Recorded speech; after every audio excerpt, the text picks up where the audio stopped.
Olá, ilustres, tudo bem com vocês, meus queridos? Estamos aqui em mais um Papo de Familiarista, aquele encontro mensal onde eu e meu doutor amigo Zé do Coelho recebemos sempre dois convidados feríssimas. E hoje, como não poderia ser diferente, temos duas feras na temática da proteção integral à criança e ao adolescente. Meu amigo Fernando, meu primo mineiro, Fernando Sauser, e a nossa ilustríssima amiga Cláudia Roseiro, procurador, advogado, familiarista e fera nessa temática, e a doutora Cláudia Roseiro, que é psicóloga do PJ do Espírito Santo e tem uma pesquisa sensacional na temática do desenvolvimento infantil. Boa noite, meu amigo José Eduardo Coelho Dias, também conhecido carinhosamente como Zé Du. Boa noite, Elton. Mais uma vez, uma alegria estar aqui com você e com os nossos convidados, que hoje vamos precisar de uma jaula, né? Porque só tem fera. Deixa eu ver, eu acho que ele já se encontra por aqui, Zé Du. Satisfação, revê-lo, meu querido. Já os vi chegando aí. Tem muita gente boa assistindo a gente, minha querida amiga Marilene Depp, o Vinícius eu já vi passando por aí. Deixa eu ver mais quem está por aqui. Boa noite, pessoal. Boa Ô, noite, Fernando. primo. Boa noite, Zé Du. Fernando, muitíssimo boa noite, meu querido. Doutora Cláudia, eu acho que a sua câmera está ao contrário. Ligou a câmera ao contrário. Eu sou mestre em fazer isso, Elton. Agora sim.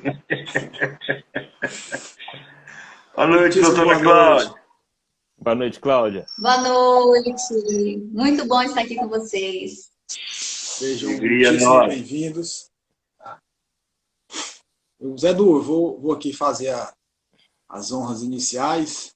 Como sempre, a minha função aqui é essa, né? Abrir a live e depois dar o tchau mais tarde. Eu vou ficar aqui de camarote escutando você é terrível, né? Você faz a coisa toda, faz o meio de campo, abre a live e aí se esconde, né?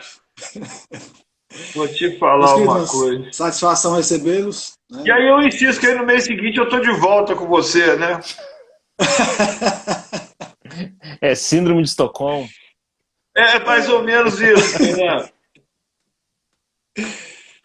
Gente, satisfação demais recebê-los, tá? Vocês dois, né, como eu coloquei nas postagens, são duas referências já na temática da proteção, né, criança e adolescente. Fernando é um advogado familiarista, já tem um trabalho solidificado nessa área, né? E a doutora Cláudia é feríssima na questão do desenvolvimento infantil, né? Inclusive foi essa sua pesquisa do doutorado, né? Isso. Então, Zé Du, acho que a gente não está melhor, né, servido para tentar, né, dialogar sobre essa temática que a gente escolheu, que é essa distinção necessária, né, que é a autoridade parental, guarda e convivência. Eu não sei se é aqui, mas eu acho que o seu som está pipocando aí, está cortando o seu som. Está ruim? Eu acho, não sei se é meu microfone. E agora, melhorou? Vocês estão me ouvindo? Não sei se os outros têm a mesma sensação. Vamos lá, ver se melhorou aí. Agora melhorou. Pronto, então é o fone aqui que está. Então, como eu dizia, né, repetindo, não poderíamos estar melhores acompanhados do que eles dois para trazer, né, para a gente dialogar sobre essa distinção necessária, que, por incrível que pareça, ainda há muita confusão. Ontem mesmo eu estava aqui analisando os processos para minutar, e aquele velho pedido de guarda, né, unilateral em favor da mãe, pelo fato da criança já residir com a mãe. Então, essa temática é bem oportuna, e aí eu deixo aberto para as considerações iniciais de vocês, meus queridos. Sintam-se à vontade. Começar pelas damas, né?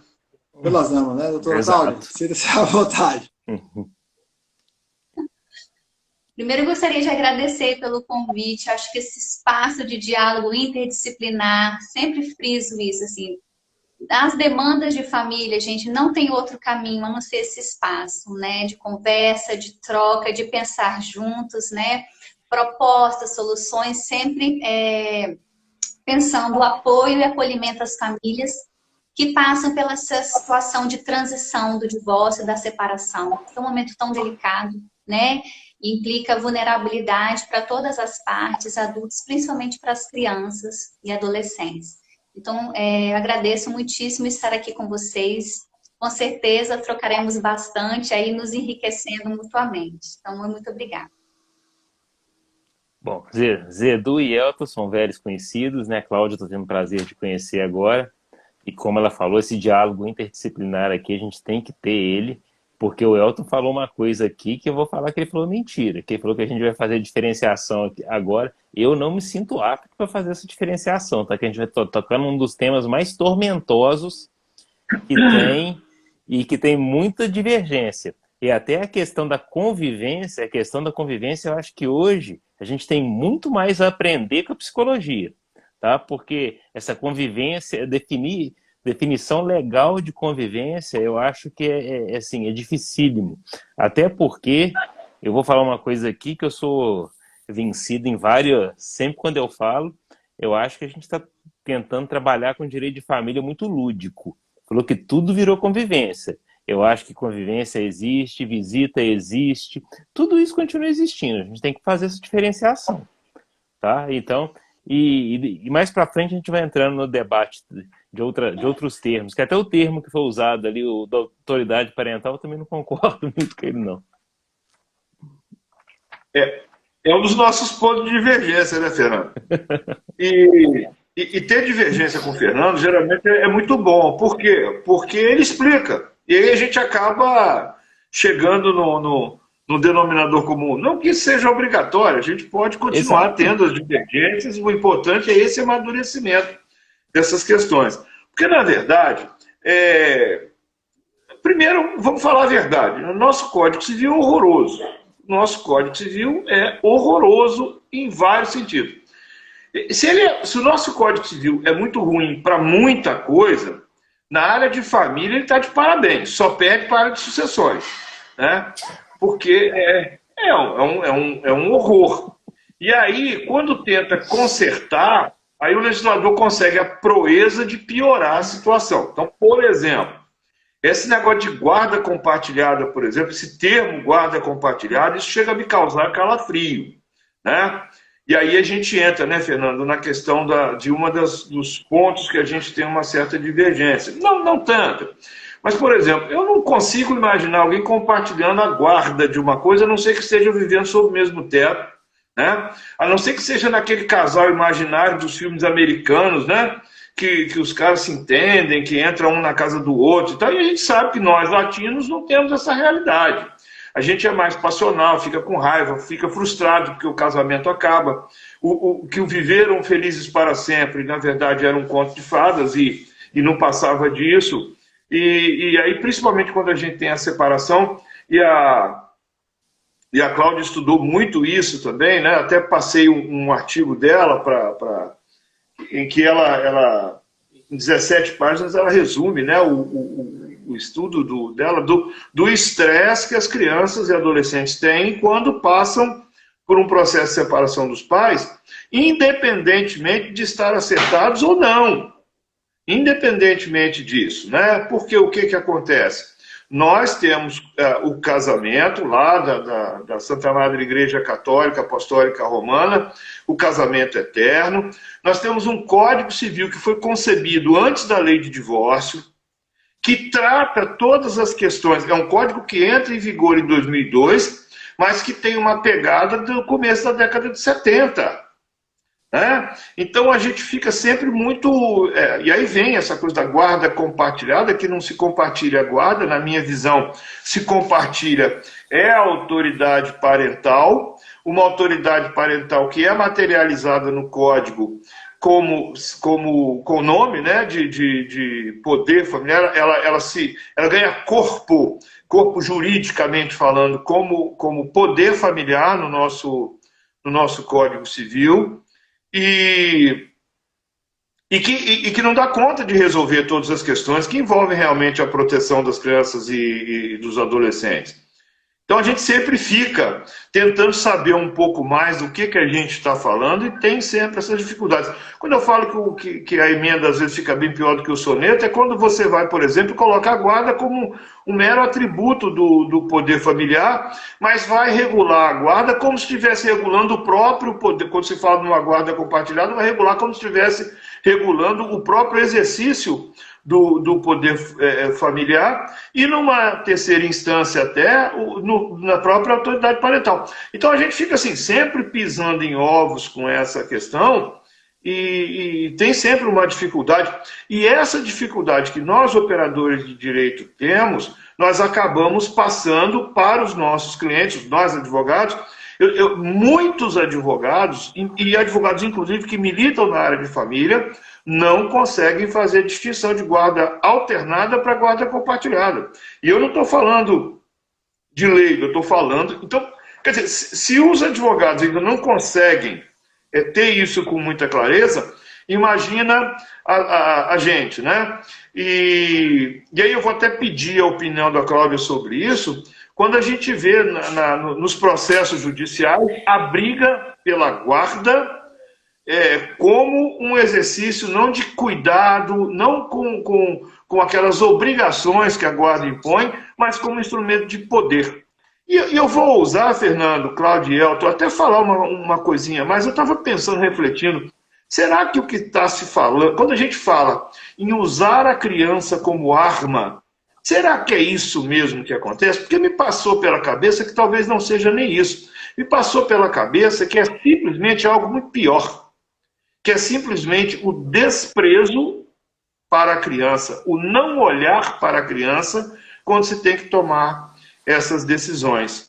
E eu queria ouvir a nossa querida psicóloga, a doutora Cláudia, que falasse um pouquinho como é que tem sido a experiência dela com relação a essas questões.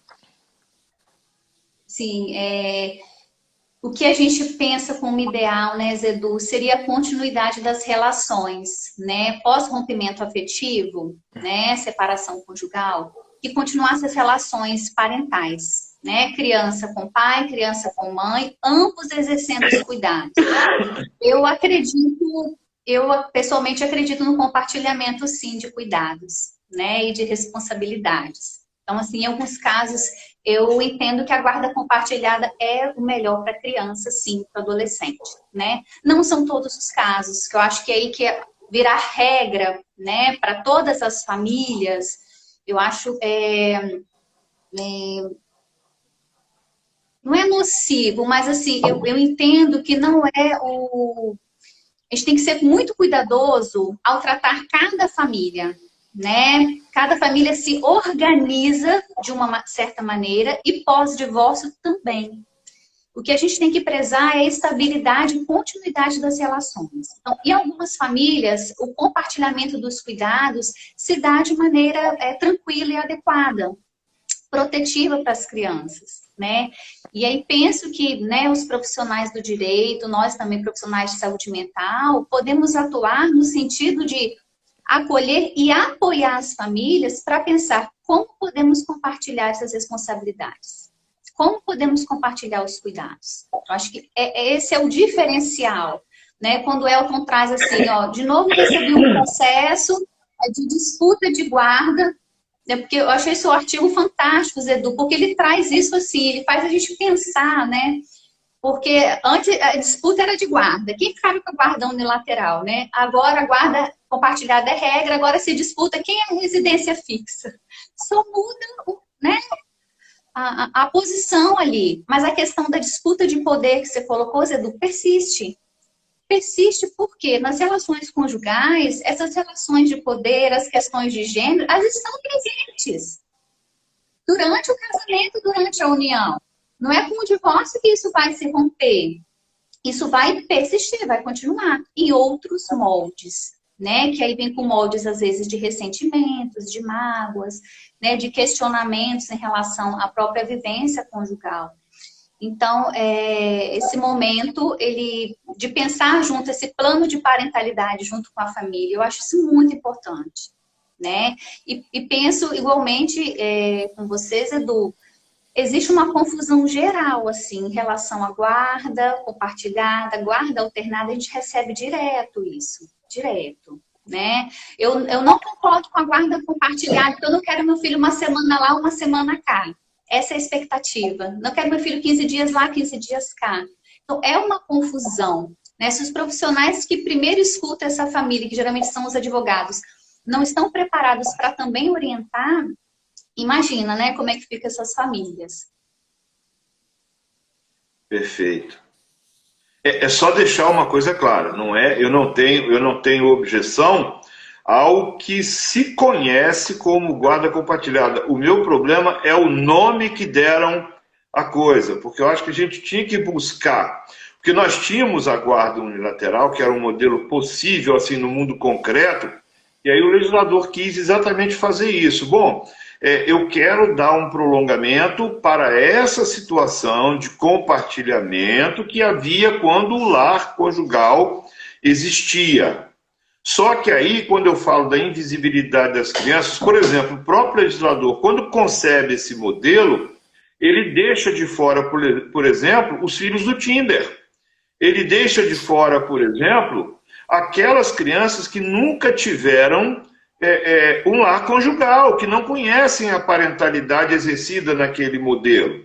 Essa acaba sendo a minha preocupação, porque nem toda criança é fruto de um casamento. Isso era no modelo constitucional passado.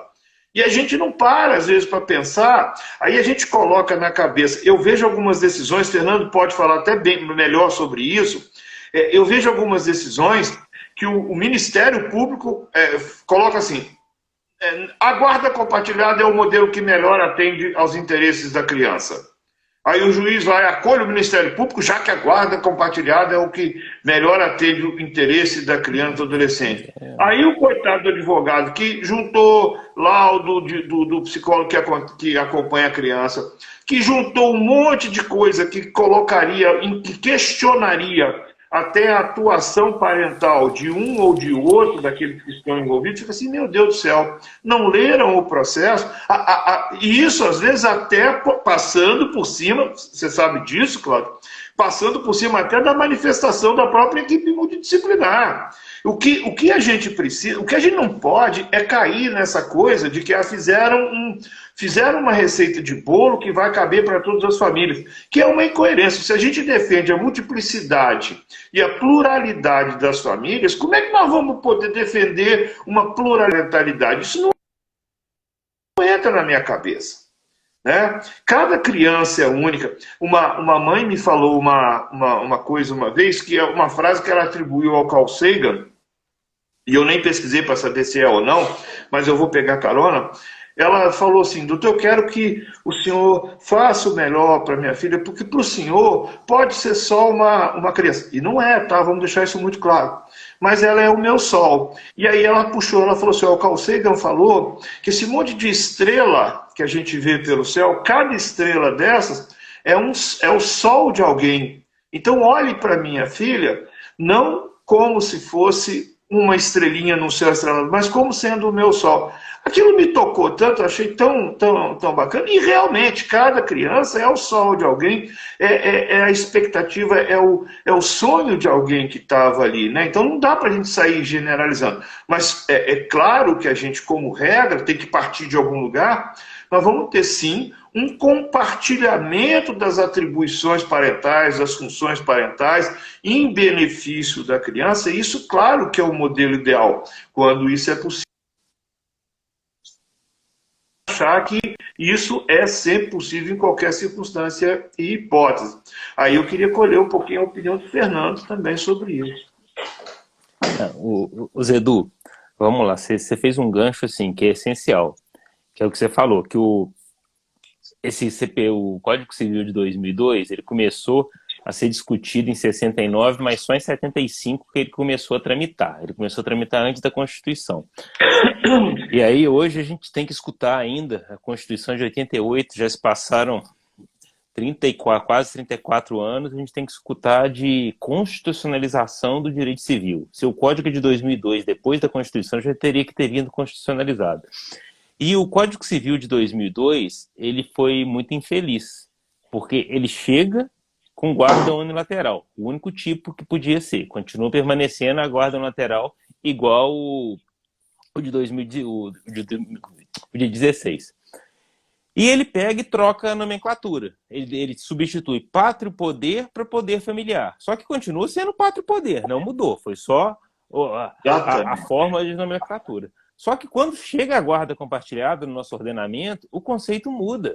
Aí eu lembro de uma metáfora bíblica que Jesus Cristo fez, que ele fala que a gente não pode colocar vinho novo em odres velhos. Porque os odres eram feitos de pele de animal, e quanto mais velho ele ficava ressecado. E quando você colocava o vinho novo, que era aquele vinho vivo, o vinho ia dilatando, o odre ia rachando, e você tinha que fazer um monte de remendo. É isso que a gente faz hoje no direito. A gente fica remendando para tentar julgar o poder familiar para isso daí. E o nosso Código Civil de 2002, ele é tão atrasado, que ele continua, ele foi feito com raciocínio ainda, que o casamento é a forma de constituir família.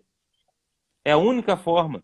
Tanto é que eu fiz a cola aqui para mim não esquecer, que se eu pego o da proteção da pessoa dos filhos, o capítulo que está falando da guarda e da convivência, ele está no capítulo do casamento, o subtítulo do casamento. Então, tanto é que ele fala que a guarda compartilhada é de pais ou mães que não ficam sob o mesmo teto. Só que esquece que não é união estável, que é equiparável ao casamento, não exige coabitação. Então tem gente que vive em união estável, que não coabita e tem filhos. E dentro do casamento você também faz a guarda. Aí quando a gente pega o poder familiar é mais moderno.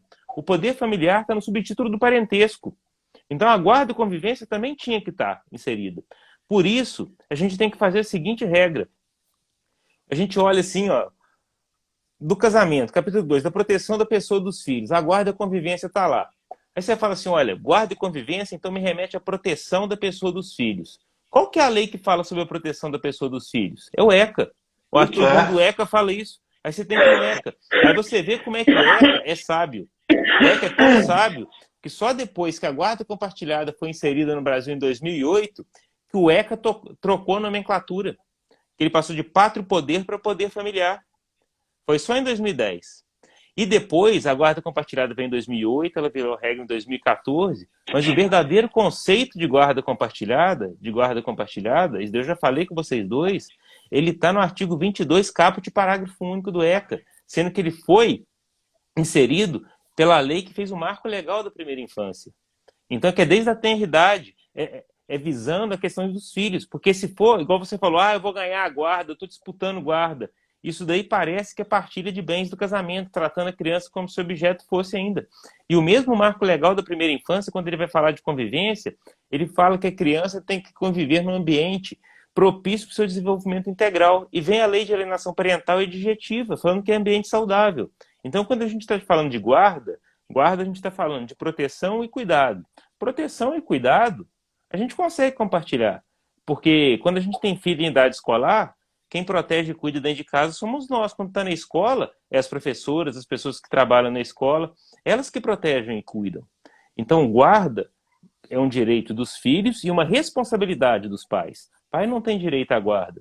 E o poder familiar, a gente não pode ver o poder familiar como se fosse uma coisa única, estática. O poder familiar ele é um plexo de várias coisas. Ele tem obrigações, ele tem deveres, ele tem prerrogativas. Porque pai e mãe, ele não tem nenhum direito absoluto advindo do poder familiar. Ele tem prerrogativas, que são direitos condicionados a determinada finalidade. Caso ele não seja apto para fazer isso, tanto é que tem, salvo engano, é a 13431, ela usa um termo que é muito legal, que ela fala que o Ministério Público tem que intervir em favor das crianças quando os pais demonstrarem ausência de capacidade protetiva. Então, guarda é proteção. E a convivência, aí a Cláudia vai poder falar melhor. Eu só fiz uma cola aqui do que eu entendi, do que minha amiga Glícia Brasil me falou. Pode ser o que não pode até ser o que não ser o que a Glícia falou, mas ela é responsável pelo que ela fala. Pelo que eu entendo, ela não é. Porque a convivência serve para o seguinte, é para gerar segurança, sensação de proteção. A convivência tem que ser de qualidade, proporcionando a criação de apego seguro, que culminará com o tempo, tá? No vínculo afetivo saudável da criança. E causar isso daí tem que garantir o desenvolvimento integral. o desenvolvimento integral. Então, a gente tem que sentar e parar. A ministra Nancy Andrighi tem um acórdão que ela falou, que muita gente despreza ele, que ele fala que a guarda compartilhada só não será a regra legal quando, no presente caso, tiver algum caso de suspensão ou destituição do poder familiar. Só que o pessoal acha que a suspensão do poder familiar é uma coisa assim, absurda. Nossa, tá privando um pai. Eu cito como exemplo dessa tese dela, uma suspensão parcial, que foi um acordo do Tribunal de Justiça do Distrito Federal, que a mãe queria viajar com a filha para o exterior, era um pai omisso, um pai negligente, que era a terceira vez que a mãe tinha que entrar com a ação, o pai só quase uma negativa geral. Quando chegou no tribunal, o que o desembargador fez? Não, o pai ele só quer atrasar a vida da filha e da mãe. Ele não está preocupado em proteger a filha. Então, eu julgo procedente o pedido e dou autorização para a menina viajar, independente da autorização do pai, até ela completar 18 anos. Então, a gente tem que trazer para isso daí. Que quando a gente sai, o Código Civil, se a gente for olhar Código Civil, a gente vai continuar no famoso adultocentrismo. Se a gente começar a trabalhar com o ECA, que é a legislação protetiva, a gente também vai fazer isso. Se a gente pegar a Lei 12.010, que as pessoas apelidaram de lei de adoção, que ao meu ver é um erro apelidar de lei de adoção, que ela fala de convivência familiar dedicada a todas as crianças, inclusive as que têm pai e mãe, as que têm pai e mãe casados, que têm pai e mãe que nunca foram casados, que têm pai e mãe separados, e as que estão em acolhimento.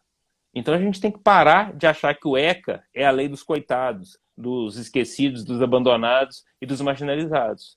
E começar a trazer para o ECA. Se a gente trouxer para o ECA, aí a gente começa a entender isso tudo. Cláudia.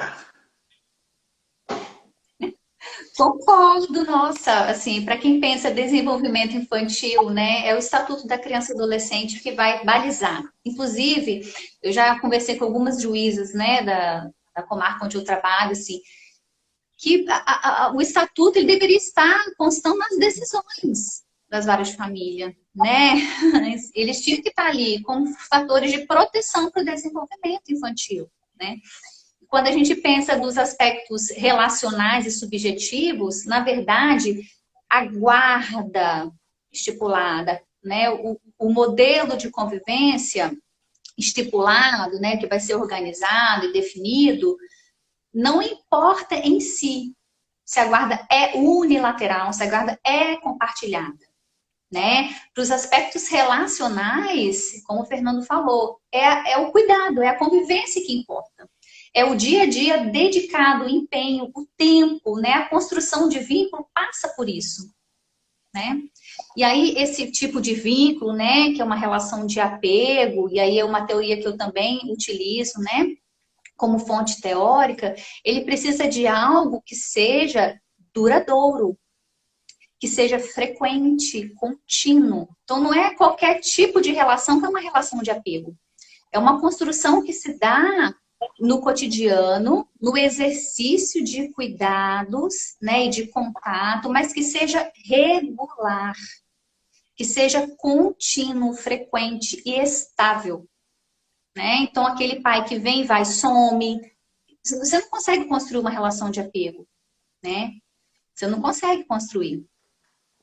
A Glícia, quando fala da rotina, você falando isso, Cláudio, você me lembrou uma passagem do livro da Glícia, quando ela fala de rotina, que a rotina não é a criança estar sempre no mesmo lugar. A rotina é a criança saber exatamente o que vai encontrar amanhã. Então não tem problema se ela ficar um dia na casa do pai, um dia na casa da mãe. Essa alternância não tem nenhum problema, porque a isso a criança se adapta. O que ela não se adapta é exatamente com essa falta, né? Olha, amanhã eu vou ficar com meu pai, aí o pai não aparece. Isso é que seria o problema, né? Que quando a gente fala de rotina, a gente também tem que repensar o conceito de rotina, não como aquela coisinha padronizada. A rotina é a criança ter uma... Até porque, né, Fernando, Elton, o código não manda fixar o domicílio em um dos genitores. Não manda. E a gente vê, outro dia eu até utilizei isso numa petição. A questão não é fixar uma residência ou paterno ou materna. Isso não existe, até porque se há um efetivo compartilhamento, a criança tem que se sentir pertencente às duas residências, a uma e a outra. Tem que ter o quartinho dela lá, tem que ter o espaço dela, os coleguinhas naquele prédio, os coleguinhas do outro prédio. O uniforme tem que estar lá na casa do papai, o uniforme tem que estar na casa da mamãe, tudo limpinho, bonitinho. Esse negócio de vestuário também tem que ter, não tem criança de mochila, pelo amor de Deus, criança mochileira, não tem que ter esse negócio, até porque isso acaba gerando, Elton deve presenciar muito isso nas conciliações, ele mandou a roupa suja, né, na mochila, né, assim, Elton? Mandou a roupa suja na mochila. Não tem que mandar a roupa suja na mochila. Não tem que mandar roupa nenhuma. Tem que ter o guarda-roupa, não é a casa dele, né? A casa da criança. A criança tem que chegar naquele guarda-roupa, saber o que vai encontrar. Isso seria uma situação de rotina. Porque é isso, segundo a Glícia, a criança se adapta. O que ela não se adapta é exatamente nessas faltas que a gente está colocando. Aí eu queria colocar o Elton na conversa, porque eu estou cansado dessa história de todo mês. Eu já ia, se você me permite, Edu, falar um pouquinho, eu já ia fazer uma pontuação que eu achei interessante, estava aqui ouvindo vocês três, e aí eu vejo muito, pelo menos aqui na minha realidade, acontece muito, eu queria que vocês trouxessem acrescentassem algo em relação a isso, no que vocês vivenciam, que é o seguinte: é aquela situação da guarda compartilhada, mas que um dos guardiões, e aí na minha realidade, vou ter que fazer esse recorte, na maioria das vezes é o pai, né, porque a criança, quando dá dissolução da conjugalidade, da convivência, enfim, vai morar com a mãe. Essa, pelo menos aqui na minha realidade, a maioria dos casos é essa. E aí aquele pai, ou alguns deles, enfim, querem discutir a questão da guarda, mas na seguinte perspectiva, e meramente, abre aspas, participar das decisões importantes da vida da criança. Mas, né, aí, por isso que eu queria fazer esse recorte, quando vocês falam da rotina. Não quer participar da rotina. Ele não quer ir buscar na escola, ele não quer levar, ele não quer a criança não levar no esporte, no reforço. Ele quer o quê? Ele quer, aí volto lá, faço um gancho aqui com a fala da Cláudia, né, da velha relação de poder. Ele quer o quê? Participar das decisões do filho. Ou seja, se você for mudar a criança de escola, eu preciso participar. Se você for viajar, eu preciso saber para onde é, que horas vai, que horas vem. Né? Mas no dia a dia, na rotina, ele não participa. E aí? Isso é guarda? Isso é se compartilhar? Tá o que isso aí, Fernando? Tu que gosta de dizer dessa distinção, como é que fica isso, meu querido? Cara, aí para mim isso daí é guarda no lateral. Quando o cuidado tá sobre... Aí eu vou voltar para aquele... o artigo que eu escrevi com a Bruna, o trabalho reprodutivo, o trabalho de cuidado não pode cair só em um. Porque se cair unilateralmente em um só, é guarda no lateral. Aí o que a pessoa quer é exercer controle. Outro dia eu li um artigo que eu achei sensacional. Isso daí também não estou tomando posição na guerra dos sexos, não, mas o artigo era pai quando dá.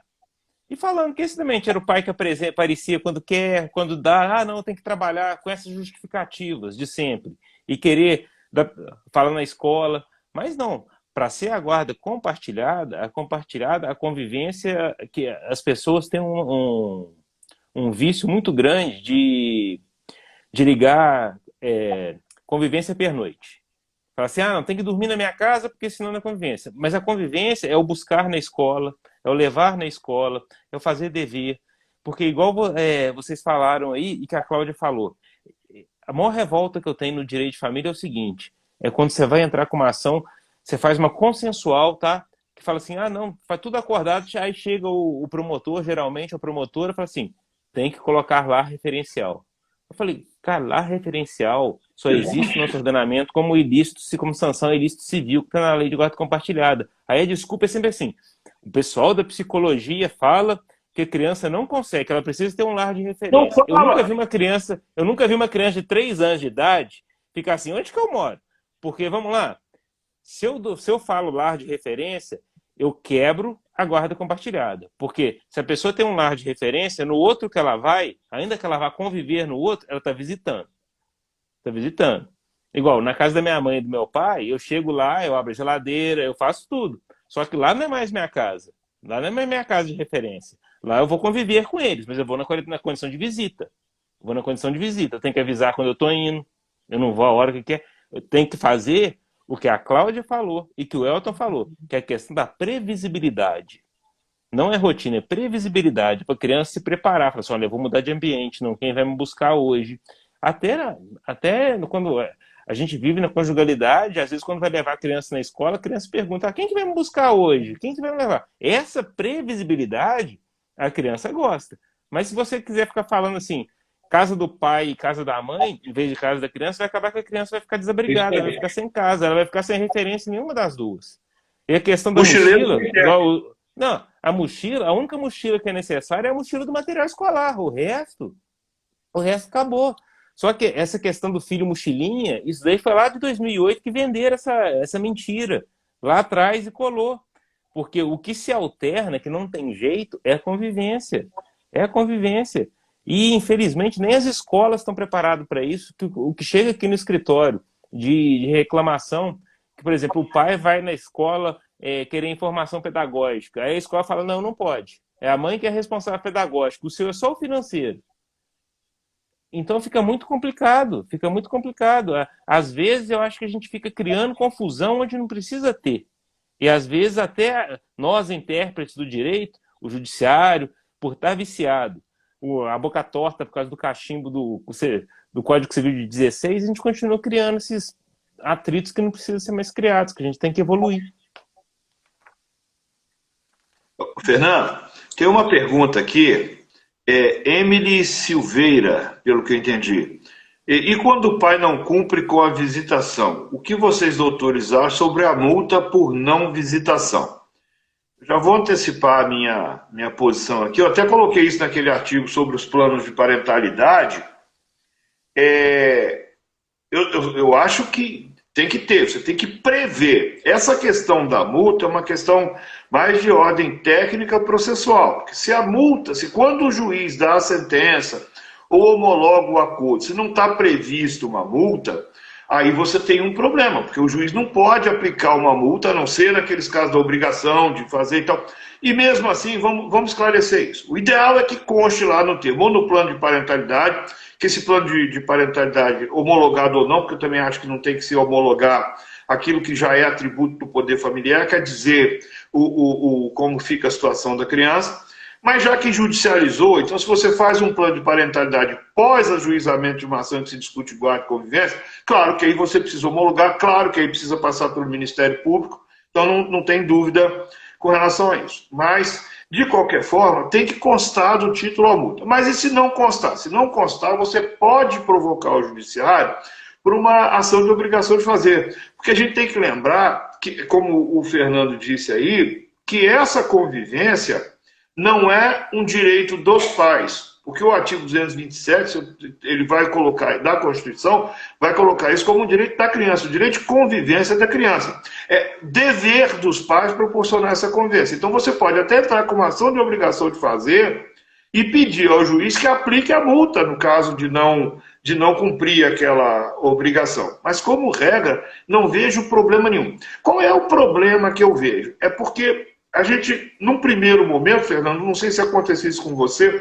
não sei se chega esse tipo de demanda lá para você, Cláudio, mas no primeiro momento, as mães têm muito medo, principalmente as mães têm muito medo dessa convivência. Depois que a coisa vai ficando, então, depois que a coisa vai fluindo e tal, começa a se irritar. Primeiro não quer que o pai veja, depois começa a se irritar porque o pai não foi ver. Então, são problemas. E a gente tem que entender por quê? Porque cada tempo é um tempo, cada premissa você te induz a uma determinada conclusão, né? Então, eu, com relação a essa multa, eu sou francamente favorável à aplicação dessa multa, defendo isso no artigo que escrevi sobre os planos de parentalidade, mas eu queria saber de você, Fernando, e sobretudo da Cláudia, como é que ficaria essa questão da multa numa relação dessas, como uma obrigação do pai? Porque tem gente que acha que, não, se não for espontâneo não vale, não, tem que fazer de qualquer jeito. E aí, Cláudia? Eu fico muito preocupada. Por quê? Né? Eu penso que tem que ter uma avaliação dessa situação, Zedu, assim. O que está acontecendo para esse pai não estar convivendo com o filho? Né? Porque existem várias motivações, né? Pode ser a expressão do medo da mãe de que conviva com esse pai, que às vezes nunca cuidou durante a união, enfim, que existem esses modelos padrões, né? De que o pai é o provedor, a mãe é que cuida, e mantém, eu já ouvi isso de muitas mães, né? Mas ele não sabe. Às vezes é porque ele não foi permitido que ele cuidasse também, né? Então, ele se mantém nesse lugar, né? Então, a mãe fica com medo do pai não cuidar. O pai se mantém, vai, eu também não sei cuidar. Então, assim, tem que ter uma escuta também do que está acontecendo para não ocorrer essa convivência. Né? Por que eu fico preocupada, às vezes, de forçar uma convivência, sem saber a real, né, motivação, né, o que está acontecendo? Porque, às vezes, é uma situação de muito constrangimento para a criança. Né? Às vezes ela quer muito estar com esse pai, só que esse pai não quer, gente. Isso é realidade em muitas famílias. Então, assim, a criança está num ambiente onde ela não é querida, onde ela não é tratada bem, e a gente vê situações mesmo de abusos psicológicos, né, físicos, porque esse pai não quer estar junto, ou essa mãe não quer estar junto, tem, né, vários casos. Então, eu acho que forçar uma convivência é temerário, assim. Eu fico preocupada. Então, assim, penso que tem que ter primeiro uma avaliação. O que está acontecendo? Né? Para que essa convivência não ocorra. Né? Ou que ela não está ocorrendo. E depois, sim, pensar juntos propostas, né, e soluções para aquela família. Para que seja protetivo, entendeu? Para a criança. Fernando, antes de você se manifestar, meu querido, acerca da questão da multa, eu queria pegar um gancho no parágrafo anterior do nosso diálogo, que era sobre quando você falou da questão dessa alternância. Né? Se ampara naquele jargão psicológico que a criança não se adapta a essa alternância. E eu queria a sua opinião, Cláudia, enquanto profissional exatamente da área da psicologia, sobre isso, sobre essa alternância, que se a criança sente, se não sente, o que é que a sua experiência nos traz, seu estudo sobre. Por favor. Aí eu vou utilizar outro jargão da psicologia, né? Depende. Opa, é tudo direito. É relativo. Tá roubando o direito. Tá roubando o direito. Agora vai ser grande. É relativo. Vou confessar uma coisa aqui para vocês, né? Eu estudo desenvolvimento desde a minha graduação em iniciação científica. Então, quando entrei no judiciário, para mim era meio que impossível essa alternância de residência assim, tão frequente, com essa mudança de rotina tão frequente. E as famílias que eu fui atendendo e avaliando, né, nas perícias psicológicas me auxiliaram a buscar outras referenciais teóricos também, outras pesquisas na área de parentalidade, divórcio, que subsidiaram hoje, junto com a minha teoria de base, sim, né, construir propostas com as famílias em que a convivência pode ser com alternância, às vezes bem frequente, de residências, né, mas que é suportado pela criança, é querido pela criança, e aquela família consegue se organizar para manter o bem-estar infantil. Tá? E aí, em alguns casos, não são a maioria, né? Essa alternância de residências, ela é salutar para a criança, sim. Né? Por quê? E aí eu preciso também falar um pouquinho, né, da minha teoria de base. O que a gente precisa entender é que o estresse tóxico para a criança, né, ela vem desse ambiente caótico, que é essa falta de previsibilidade, essa falta de estabilidade, né, e falta de continuidade e regularidade nas relações.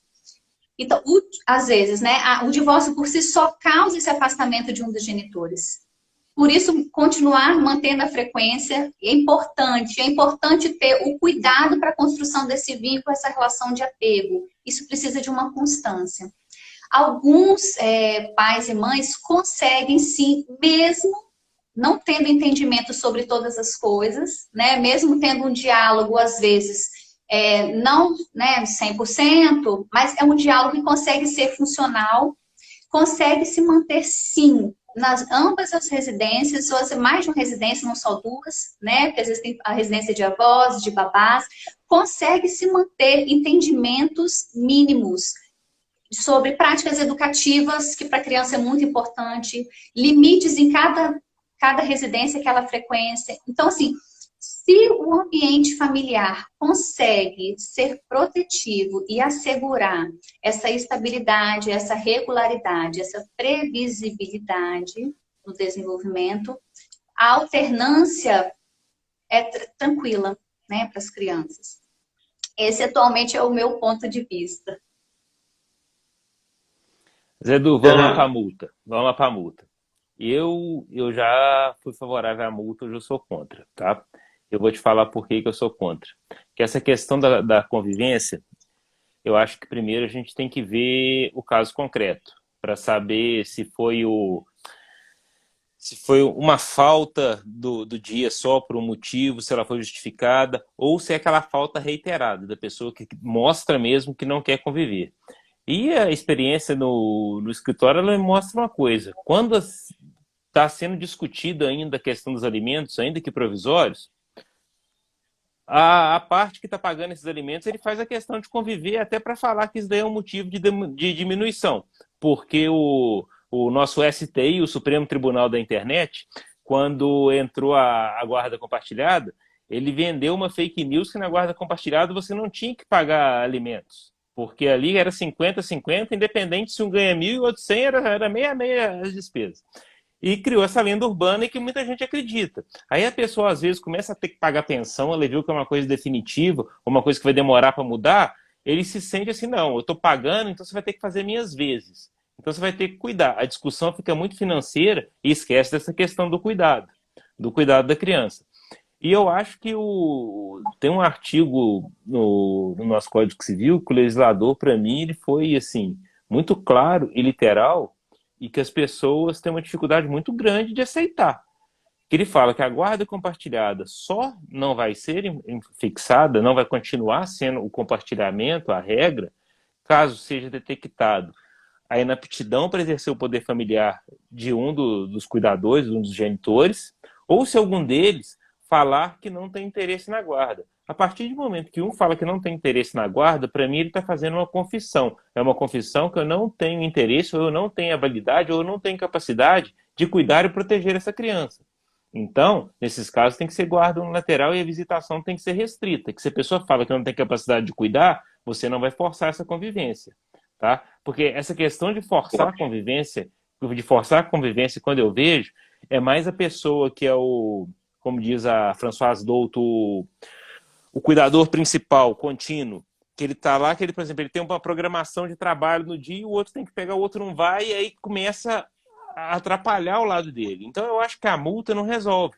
Porque se a gente for executar uma multa, nós aqui do direito, o Elton principalmente, sabe que durante a pandemia, quando foi obstada a prisão por causa de implemento de alimentos, o que subiu? As pessoas pararam de pagar. Então, multa que você não tem a coerção via prisão, além de entulhar o judiciário, de ficar uma judicialização constante, não vai resolver. Aí, quando você falou, lembrei da época que eu era concurseiro, da prova da CESP.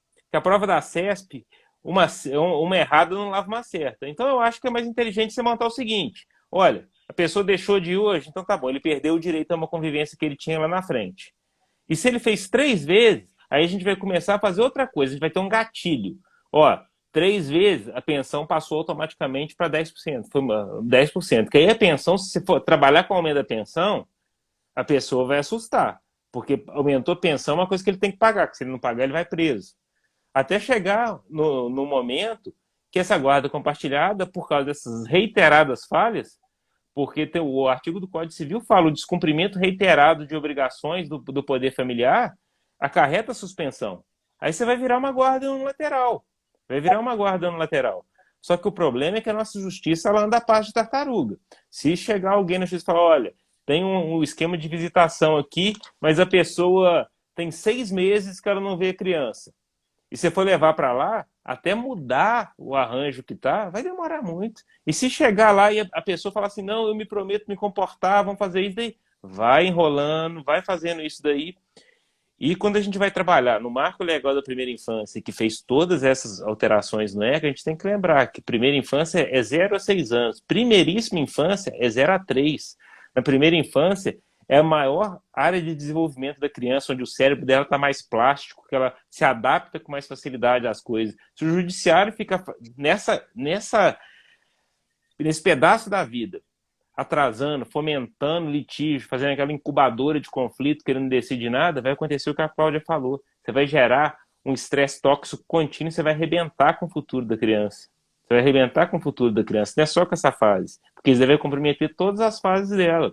Então, toda vez que a gente fala em dinheiro, é igual quando tem aquela multa na lei de alienação parental. Aquela multa eu leio da seguinte forma: aquela multa ali, a gente vai lá no ECA, é multa que você deve para o fundo da criança e do adolescente, quem vai executar é o Estado, para você não ficar criando atrito familiar. Porque a Constituição fala que o Estado tem que criar meios para coibir a violência intrafamiliar. Se a gente ficar colocando multa, vai ficar uma briga. E outra coisa, vai chegar na grande questão: como é que se valora essa multa? Você vai colocar uma multa de R$50, será que a pessoa vai falar assim, ah não, eu vou trabalhar ali, eu vou ganhar 300, então eu pago com esses 300, eu pago a multa. E vai ficar pagando a multa. Vai ficar sempre naquele critério que não dá, você não tem. E essas coisas viram receita de bolo no judiciário. O que o judiciário tem que ter é respirar e olhar e falar assim, a famosa frase, cada caso é um caso. Cada caso é um caso. Como a Cláudia falou, a questão da convivência, as crianças se adaptam? Ela falou, depende.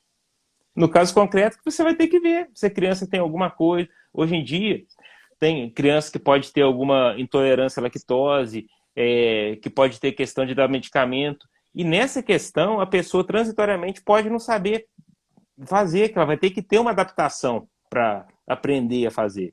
Isso tudo a gente tem que ver, não pode ser a ferro e fogo. Porque eu continuo vendo guarda compartilhada, regime de convivência final de semana alternada, receitinha de bolo. E vai. Ô, Fernando, só deixando uma coisa clara, assim, quando você diz aí, você acaba colocando o seguinte, uma cláusula penal. Quando você fala, por exemplo, assim, não a multa nada mais que é uma cláusula penal. Então, não, sim, a multa... A multa achei que você estava na verdade, o que a gente está colocando é o seguinte, eu estou colocando, é igual a história do plano de saúde e do plano funerário. Você você não faz um seguro de vida para morrer, você faz... Você não vai fazer um plano de saúde para você ficar internado no hospital, você vai fazer com a expectativa de não precisar. A multa, para mim, tem essa coisa. Porque, na verdade, olha, se você tem um problema de convivência com o filho, se você não está bem orientado com relação a isso, com certeza, se você coloca a possibilidade de uma multa pelo descumprimento daquela obrigação que você assume, porque, olha só, para você conviver com o filho depois de uma separação ou com um filho que concebido fora de uma conjugalidade, você vai ter que pleitear isso judicialmente. Então, como é que você vai pleitear isso judicialmente se você não tem condição de arcar com aquilo? Eu acho que a multa serve, inclusive, para inibir a possibilidade desse tipo de pedido, desse tipo de requerimento, que só se presta, aí sim, como forma de exercício de um poder que a pessoa geralmente não tem. Ou seja, para perturbar quem está quieto. Porque às vezes se a mãe está cuidando, ou se o pai está cuidando direitinho, está tudo certo. Eu tenho casa aqui de pai também que cuidam dos filhos. O menino está lá morando com o pai, tem não sei quanto tempo. Aí, de repente, a mãe perde a ação de alimento, porque resolveu pedir ação de alimento depois de separado, aí começa a falar, agora eu vou brigar pela guarda do filho. Eu estou vendo isso aqui. Entendeu? Aí vai brigar para quê? Ela não quis conviver com aquele filho, ela renunciou, ou não quis conviver, e quando a gente fala não quis conviver, vem logo aquela coisa de culpa, vamos culpar essa pessoa, né? Mais uma, como é que é o nome da menina lá? Enfim, dessas que a gente viu na semana passada aí, que cai aquele caminhão, aquela tonelada de culpa em cima, principalmente da mulher, né? Mas vamos lá, então tá, e você, olha, eu sei que eu não tenho condição de exercer, eu sei que é melhor que aquele outro cuide da criança, mas eu estou apurriado com aquela pessoa, então eu vou lá pedir a convivência, vou requerer meus direitos, né? Então coloca a multa, porque quando você cria a cultura que dói no bolso, que você pode de alguma forma penalizar aquela pessoa pela irresponsabilidade do ato dela, eu tenho uma expectativa muito grande. E outra coisa, mães têm sim o direito de tomar o vinho no final de semana com as amigas, tem sim o direito de sair para pegar os boys. E eu estou cansado de ver como motivo do pai não comparecer, e da mãe também, é quando percebe, cansei de ver isso. O caso de eu não vou facilitar a sua vida com o seu novo companheiro, eu não vou facilitar a sua vida com a sua nova companheira, eu estou cansado de ver isso. Então, esses requerimentos, esses pleitos de exercício de uma parentalidade mais próxima, isso não é brincadeira, isso tem que ter uma consequência para aquela pessoa. Ah, bom, vamos pensar na criança. Aí, quando eu penso exclusivamente na visão da criança, aí eu vou pensar exatamente como a Cláudia está colocando aí. Será que vale a pena? Será que não vale a pena? Bom, aí eu tenho que pensar de uma outra forma também. Você fala muito bem sobre isso também, Fernando. É o seguinte, a convivência que vai fazer a guarda, não é a guarda que vai fazer a convivência, né? Uhum. Então, Exato. se você não convive, o que é isso? É o pai de selfie? É o pai de Facebook que é lindo, pega lá um final de semana, tira 2 fotos, agora cansei, vai embora e tal. Isso é prerrogativa minha, que sou avô. Porque com os meus netos eu faço assim. É claro, eu pego, quando eu canso, eu entrego para minha filha e acabou. Eu já criei 5, né? Então eu posso hoje em dia ter esse tipo de conversa. Mas a minha relação. E outra coisa, eu tenho o direito, como vovô, de ser só o lado bom da história. Eu tenho esse direito, eu tenho essa prerrogativa. A idade e a procriação me garantem o direito. Que é uma Pois é, coisa Edu. completamente diferente da obrigação, da responsabilidade que um pai e que uma mãe tem quando coloca uma criança no mundo. Zé Du, aproveitando. Outro dia, só para pegar esse gancho, outro dia teve uma colega que virou para mim e falou assim, nossa, chega nessa época de férias aqui, quando acaba as férias, é sempre aquela discussão assim, nossa, fulano voltou magro da casa do pai, a menina voltou magra da casa da mãe. Eu falei, você nunca vai ouvir que a criança voltou magra da casa do avô. Isso daí Não você vai. nunca vai ouvir. Olha aqui, outra coisa que eu falo sempre para as minhas clientes. A cliente mandou para casa do pai no final de semana e quando volta, porque voltou assado, porque a roupa não está limpa direito. Eu falei, minha senhora, vai voltar assado, a senhora passa a pomada, por favor, porque a senhora passou 20 anos de casamento sem deixar esse marido trocar uma fralda. Agora a senhora vai querer dele que ele seja o pai perfeito? Isso não existe. É a prática, é o convívio, é o dia a dia que vai fazer isso aí. Zé Du, vou continuar nessa perspectiva bem aí. Aí só um caso que eu lembrei aqui, nessa questão que você falou do assado aí, que o Fernando também falou, uma vez a situação era a seguinte, a mulher queria mexer na questão da convivência, né? A mãe queria mexer na questão da convivência em relação da criança com o pai, porque ele estava levando a criança para casa dos amigos no churrasco. A discussão era essa. Aí eu disse, bom, beleza, mas quando vocês estavam juntos, como é que isso funcionava? Não, a gente ia para o churrasco na casa dos amigos. Aí eu disse, bom, como é que os memes, né? Vocês contam ou eu conto? Assim, quando estavam juntos, viviam na casa dos compadres tomando cachaça, por que agora o pai, sozinho, não pode levar para aquele mesmo local? Né? Aquilo se tornou uma questão temerária. Mas, enfim. E aí eu queria saber, voltando à questão que o Fernando falou, essa é uma questão que me perturba quando a gente toca nela, que é o genitor externo que não deseja a guarda, a convivência com o filho. Aí eu tenho 2 perspectivas, que é a questão jurídica, eu queria saber do Fernando e do Zé Du, e a questão psicológica, né? Como é que isso desemboca para a criança? Como é que se trabalha isso? Eu queria que a Cláudia falasse um pouquinho para gente, papai ou a mamãe, né, diz que não deseja, e aí na perspectiva de que a guarda é cuidado, é zelo, é rotina, é convivência. Como é que podemos começar com você, Cláudio, então, né? Como é que isso é trabalhado no viés psicológico? Essa é uma outra questão também, que às vezes a gente vê uma forçação de barra, pelo menos na minha realidade aqui, de que o pai tem que assumir ou a mãe tem que assumir o cuidado à guarda. Eu também penso que não deve ser obrigatório nesse sentido. Você tem alguém para assumir, né?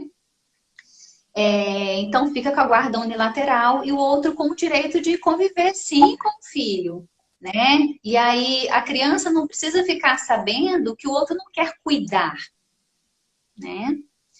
O que acontece muitas vezes é que ele não tem disponibilidade mesmo afetiva, não tem disponibilidade de tempo para estar com essa criança, né? Não tem esse desejo de cuidar. Ele tem que ser responsável pela vida daquela criança, sustento, tem que conviver sim, né, com aquela criança. E aí e pode ser definido o tempo de convivência com esse genitor. Não necessariamente ele precisa exercer os cuidados, né, no dia a dia, se já tem alguém para assumi-los. Né? Esse é o meu ponto de vista. A criança não precisa saber que alguém abriu mão dela, não é isso. É saber que o seu tempo de conviver com o papai ou com a mamãe é esse, né? Vai ser nesse dia. Né? Para a criança deve ser tratado dessa maneira, não que eu não, né, não quis cuidar dela. Né? Muitas vezes a pessoa realmente não tem disponibilidade nenhuma afetiva para o cuidado. Né? E aí forçar torna-se até não protetivo para a criança. Né? Concordo. Oi, Elton, vamos lá. Eu vou voltar no que eu tinha falado antes. Questão de guarda, tudo a gente parte do poder familiar, que a guarda é um dos atributos do poder familiar. E como eu falei, eu vou fazer só uma distinção rápida aqui, eu não vou aprofundar, até porque não tem muito certo na minha cabeça essa divisão ainda não, tá?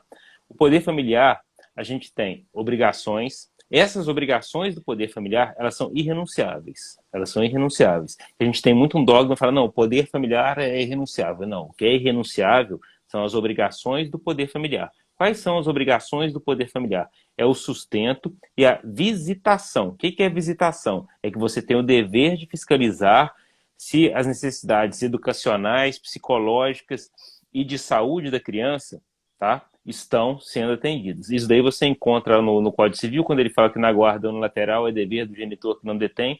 E se a gente for lá por volta do artigo 30 do ECA, você vê que está escrito lá que quando a guarda é outorgada a terceiros, o genitor destituído do poder familiar, ele continua com a obrigação de sustento, de prestar alimentos e é da visitação ainda, tá? De visitar. Então, nesse caso, você vai fazer visitação. Obrigação irrenunciável. Depois a gente nasce duas vertentes do poder familiar, que são as responsabilidades e as prerrogativas. A responsabilidade é o cuidado e a proteção, tá? Então, se a pessoa demonstrar que ela pode ou que ela quer se adaptar, que ela quer aprender a fazer isso daí, as responsabilidades, depois ela vai ganhar as prerrogativas. Que as prerrogativas ela usa para defender essas responsabilidades dela. É igual, se a pessoa quer a responsabilidade de cuidar e proteger o filho, ela tem a representação ordinária dele até os 16 e assistência até os 18. Tá? Então, quando a pessoa fala que não quer a guarda, ela está falando assim, olha, eu não quero cuidar das responsabilidades, tá? E não quero exercer as prerrogativas. Então, ele vai ficar com o ônus dos alimentos e que esses alimentos vão ter que ver o trabalho que a outra parte também despende de tempo, que vai estar computado, tá? É o do trabalho reprodutivo e o da fiscalização. As outras ele não vai ter. E como a Cláudia falou, muito bem falou, se ele quiser falar assim, não, em um final de semana eu vou conviver com meu filho, mas aí vai ser uma coisa transparente, vai ser assim, a coisa assim, realista. Não, eu vou para levar no McDonald's mesmo, eu vou passear no shopping, eu vou levar no cinema. O meu negócio é lazer. É lazer. Mas também quando a pessoa assume essa postura, aí eu vou falar uma coisa aqui que vocês podem até não concordar comigo. Se a pessoa quer essa postura só do lazer, o tempo de convívio dele com a criança tem que ser diminuto, porque senão ele vai criar problema para outra pessoa que assume a responsabilidade do cuidado. Ele vai falar assim, com ele eu posso tudo, que não sei o quê, então tem que ser esporádico. Aí a gente vai para casa do avô, igual o Zedu falou. Porque os netos do Zedu, eles convivem com ele, faz isso tudo, o Zedu fala assim, não, mas já chegou a hora com vocês. Então, o termo, eles vão na casa do Zedu visitar o Zedu, e lá eles convivem. O Zedu, é lógico que ele vai ter um ônus lá de cuidado, de tudo, mas aquele cuidado chato, massivo, aquela educação cotidiana, não, menino, você não vai tomar sorvete hoje, essas coisas, isso daí é do pai e da mãe que vão fazer. É do pai e da mãe. Então, a gente tem que acabar com esses dogmas que o poder familiar é irrenunciável. O que é irrenunciável são as obrigações decorrentes do poder familiar. E lá atrás, se a gente for pegar o 1630, ele fala que enquanto menores os filhos estão sujeitos ao poder familiar. Então a criança nasceu, você presume que o pai ou a mãe eles são aptos a cuidar, a exercer as obrigações, as responsabilidades e detém as prerrogativas. Caso um deles fale judicialmente que não tem, você tem vários meios para fazer isso daí. Então eu acho que a gente tem que trabalhar com a realidade. Porque a maior forma de suspensão do poder familiar é quando pai e mãe, capazes, ajustam tudo lá, protegendo todos os direitos do filho, e tem que submeter isso ao Ministério Público. Porque aí o Ministério Público está tutelando, está intervindo. Então, isso daí já é uma forma de suspensão do poder familiar. E via de regra com despacho padrão, sem analisar a situação específica, o que me deixa completamente irritado e que me leva, às vezes, até a ter pensamentos inconstitucionais. Mas isso é outra história. Não, mas Davi faz aí tem a nulidade, né, Zedu? É que quando vem esse parecer do achismo, que o Não, Ministério o Público dá parecer no pensamento que achismo, e o juiz acolhe, fala assim, acolhe o parecer do Ministério Público, é aquela decisão nula por falta de fundamentação. É. Mas, enfim. Mas é isso. Cláudia, entra nessa conversa, Cláudia. Fala, Edu. Não, eu quero saber como é que você vê essa questão que o Fernando colocou. Dessa possibilidade de renúncia, não daquilo que você acabou de falar e tal. Mas como é que é isso? Você disse assim, nós não vamos levar ao conhecimento da criança e isso de uma forma, né, não vamos verbalizar isso para a criança. Mas a criança não sente, a criança não percebe isso. Isso, então, o que que acontece? A criança percebe, sente, e a criança vai ter que aprender a lidar com a realidade familiar dela, sabe? Infelizmente, assim, né? Nem todas as crianças têm aquelas famílias super protetoras, né? Aquelas famílias super amorosas, né? Existe um mito assim muito grande, né? Que as famílias são sempre muito acolhedoras, né? São sempre os melhores ambientes para as crianças viverem. E nem sempre é assim, né? E aí cada um de nós, com as nossas famílias, sabemos como que nos constituímos, né? A base, né, dos percalços que as famílias passaram. Então, assim, toda vivência implica sofrimento, né? A vivência humana implica sofrimentos também. E a criança vai aprender a lidar com essas questões, né? Que seja de uma maneira acolhida, apoiada emocionalmente, né? Então, em muitos casos, a gente encaminha para acompanhamento psicológico, né? Indica, recomenda, né? Porque a criança vai ter que aprender a lidar com aquilo, de alguma maneira, porque é a realidade dela, né? Perfeito, perfeito. Por pior que seja, mas é a realidade que ela vivencia. Né? Sim. É isso. Meus queridos, já passamos de 1 hora desse. Falei até demais hoje, hein, Zé Dô? Tá vendo? Vocês... Eu fiquei descontou do aqui, tempo. Eu atrapalhei a fala de vocês. Diminuiu o tempo de fala de vocês porque eu me meti muito hoje. Por isso que eu gosto de ficar caladinho. Eu fiquei até preocupado. Mas, meus queridos, eu vou... Para encerrar minha fala, eu já falei demais, né? Vou só agradecer a doutora Cláudia Roseiro, meu primo mineiro aí, Fernando Salvo, né? Como ele costuma. O Zé foi perguntar para a gente por que primo, né? Não, eu queria saber nós somos calvinos. No barco do livro, somos calvinos. Ou se os pais montam no bode, né?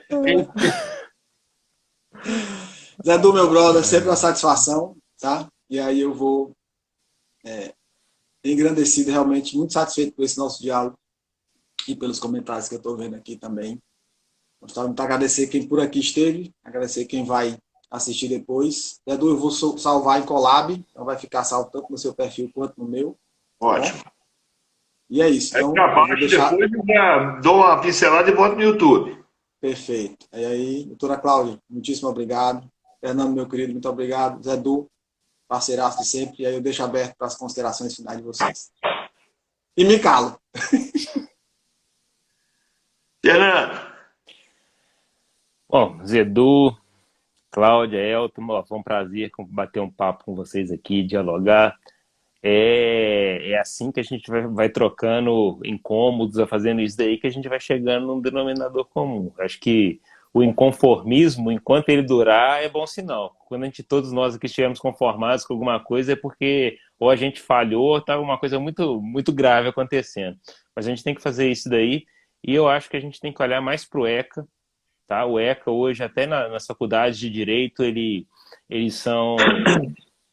é negligenciado. Eu acho que até em especializações de psicologia que vão trabalhar nessa área da criança e do adolescente também, noções de ECA também seriam muito bem-vindas para as pessoas saberem mesmo quais são os fundamentos, porque a gente fica nessa convivência multidisciplinar, a gente sempre fala assim, não, eu convivo com o pessoal da psicologia, mas eu sou advogado, as psicólogas falam a mesma coisa, mas acaba que algumas noções a gente tem, e é até bom que a gente tire umas dúvidas que a gente tem e obriga a gente até a estudar mais. Igual só para essa live que eu te falei negócio da cola, mas é mesmo, eu tenho que estudar, porque esse daí é um assunto que toda vez que eu escuto me vem uma ideia nova na cabeça, a gente vai fazendo. Gratidão para vocês, meus amigos, e estou à disposição de vocês para as próximas. E Cláudia, foi um prazer te conhecer. Igualmente. Também gostaria muito de agradecer essa oportunidade, gente. Essa troca foi maravilhosa. A gente se enriquece, aprende tanto, né, juntos. E que bom e que essas conversas continuem, né, em prol das famílias, principalmente, que a gente atende, cada um no seu cantinho, né, atendendo as famílias. E vamos juntos, vamos caminhar. Eu queria só agradecer as colegas aqui do TJ Espírito Santo, várias colegas das ciências sociais, psicólogos aí teclando, né, agradecendo. É isso aí, vamos juntos construindo caminhos, né, para as nossas famílias. É isso, Elton, mais uma vez, Fernando, Cláudia, assim, é uma alegria muito grande. A gente não tem que concordar, a gente tem que colocar as cartas na mesa para que o debate, porque o direito tem essa magia, né? A gente vai evoluindo. Ontem eu assisti uma aula com o Mazei, e, sobretudo, aqui vai um recado para os nossos colegas advogados aqui, ó. Ontem eu assisti uma aula com o Mazei, e o Mazei falando que não concorda que o Tribunal de Justiça do Rio Grande do Sul seja o tribunal mais avançado, mais... Ele disse que, na verdade, é a advocacia do Rio Grande do Sul que é. Porque o que chega nos tribunais é porque o advogado levou aos tribunais. Então, é dever nosso como advogado cumprir isso aí, atender a esse reclame, né, do Fernando. Eu tenho que estudar, eu tenho que desenvolver, eu tenho que interagir, eu tenho que saber como é que as coisas estão pensando, tirar o olho do Código de 16, entender que em 16 tinha uma função, mas que depois de 75 e depois de 77 teve uma guinada, depois de 2010, com a emenda 66, outra guinada na Constituição das famílias, e repensando a cada dia as situações e levando as nossas teses, as nossas teorias para os tribunais para que a gente vá caminhando. Foi um privilégio conversar com vocês dois, sabe, Cláudia, sabe, Fernando, que muita coisa assim se renova. Agradecer profundamente, agradecer o Elton, que me atura aí, já tem 1 ano ou 2, sei lá, que a gente está brincando. Recebemos aqui... Já recebi um e-mail do Netflix, já estou pensando em... Já vai virar uma série. Já tem mais de ano, seguramente mais de ano que a gente vem fazendo o Papo de Familiarista, sempre trazendo convidados assim... relevantíssimos, já passaram por aqui Rolfo Madaleno, já passou Maria Berenice, já passou... eu acho que só o Conrado e o Cristiano que não vieram ainda, né? A Glícia já esteve aqui com a gente, junto com o Fernando, Dimitri, enfim, a gente perde até a conta de quanta gente relevante para o direito pátrio já passou aqui, e quantas pessoas também de outras áreas, como é o caso da Cláudia, mas que têm uma interligação com o direito de família, imprescindíveis, são pessoas imprescindíveis do direito de família, que vem passando aqui. E é isso, agradecer. A Cláudia falou, eu falei aqui de um artigo, e quem quiser esse artigo, me manda um inbox lá no Instagram com o e-mail, que eu mando o artigo, tanto o plano de parentalidade, quanto onde eu questiono essa questão da guarda, né? Não sei se o Fernando vai disponibilizar ou não vai, sim, enfim, está disponível. Se quiser, manda um inbox que eu respondo o e-mail com o artigo lá. Tá bom, gente? Muito obrigado, Elton. Até a próxima, hein? Meus queridos, só aquele velho sorriso para a selfie que vai virar a capinha. Ah, sim. Vai.